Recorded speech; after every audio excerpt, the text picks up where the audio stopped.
Donald Trump is reportedly planning to reopen Alcatraz. But before we talk about what that means today, let's take a look at what it was really like to be locked up there and why it was shut down in the first place. Alcatraz sits in the middle of San Francisco Bay. And believe it or not, it wasn't originally built to be a prison. For over 80 years, it served as a military base heavily fortified and secure.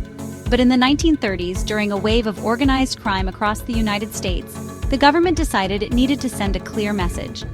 So in 1933, much like what's being proposed in 2025, the base was transformed into a high-security federal prison designed to hold the most dangerous and unmanageable inmates in the country. This place was no joke. It was maximum security, minimum privilege. If you caused trouble at another prison or tried to escape, you got sent here. Some of its most infamous inmates included Al Capone, the Birdman of Alcatraz, and George Machine Gun Kelly.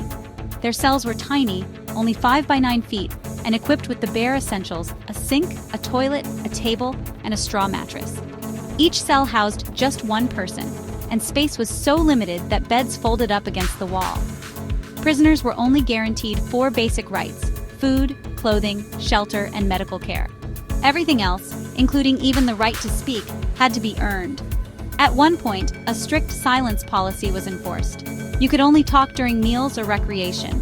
If you broke the rules, you'd end up in a pitch-black isolation cell. Some inmates were kept in solitary confinement for weeks. Security was so tight that Alcatraz only ever held about 200 inmates at a time, and each prisoner could be counted up to 13 times a day. It even had some of the first metal detectors ever used in a correctional facility. Despite all that, 36 men tried to escape during the prison's 29 years of operation. Of those, 23 were captured, 6 were unalived, 2 drowned, and 5 were never found, but possibly the only successful escapees. So why did it shut down? Money. It cost an estimated $3 to $5 million a year just to keep Alcatraz running, about 3 times more than other federal prisons at the time. But here's the twist. After being turned into a national park and tourist attraction, Alcatraz now generates around $30 million annually from ticket sales alone. So would reopening it in 2025 make sense financially? Probably not. But then again, it never really did. Alcatraz has always been more about symbolism, a message that the government means business. And now, it looks like that message might be coming back. So what do you think?